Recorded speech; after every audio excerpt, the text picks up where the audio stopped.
And they ask about the private schools. Couldn't you have had a better partnership with the private schools so that you don't have to, since this is an emergency? It's very interesting. You see, buildings don't teach. There's so much that goes into making sure that the school works. So there's no doubt that private schools are great partners. And in the basic school level, even with FQ, their enrollment is increasing. They are doing a good job. But you see, when you implement government policy, that has happened in Rwanda. When Rwanda invested in their basic schools and the public school system came back live, what has happened is that all private schools are closing. It's an unintended consequence. So when we talk about quality, as my sister pointed out, in the basic school level, which we have to tackle with national assessment, infrastructure, and all those things, wait till the public schools at the basic level get better. And parents in East Legon begin to see that I don't have to drive 10 miles away and I can put my child in my neighborhood schools. Private schools are going to have a challenge.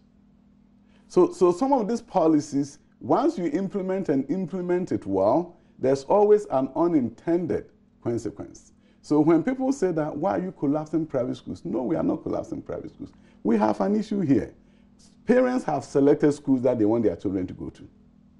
In the middle of the whole thing, in terms of placement, then you tell the parent that you select Achimota, but by the way, there's a private school close by. Would you want to go there? That private school to the parent has no track record. They don't know about that. So who would have gone to the private school? Now look at the double track, and I think one of the panelists pointed out, if you go to Wesley Girls, now you have more students there. And by the way, the equity measure that we implemented last year is getting 30% of Wesley Girls students from public schools. And the report we got from the headmistress was that last year when the case came in, because Wesley Girls has a very unique culture of learning, they did a diagnostic assessment. They knew the public school students had some challenges. They began intervention for them by tutoring them. And according to her, the public school students are just keeping the pace with the private. So there's something about these disadvantaged students. If you open the opportunity for them, they grab it. Some of them may come from homes where the building is not that beautiful. Still on the private schools, as you have noted, it's difficult. There was a suggestion about what you may want to do alternatively with these spaces. And some private schools have started. I went to Kumasi, and there's a banner in front of the private say pre-senior high school classes available. You see, private school developers are creative entrepreneurs, and you will not be surprised that somebody is hearing my sister and they are jumping. And by the time you realize there are banners everywhere and students will be trooping there, it's a great opportunity.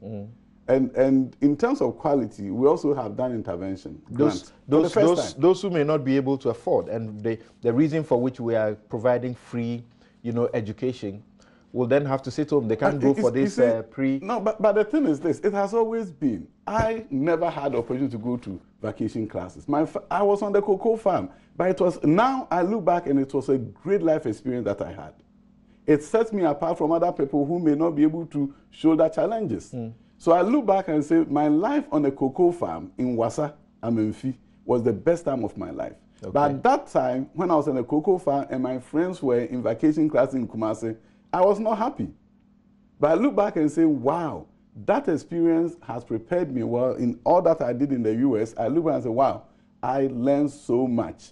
When my father said... Well, the fact though may also be that around the mighty Japas, you may not have found a place to attend vacation classes. No, I mean... Because the village schools and stuff, there's no opportunity for vacation but I was not even at Yate Primary School on vacation. I was in Wassam and Fido on vacation. So that opportunity was not there for me. Right. But when children go to the market with their mothers, the practical thing that they are learning there, I always say that market women have the best customer service. So they are learning customer service. When mom wants somebody to buy from her, so by what are the accolades? Okay. He uses. So you have...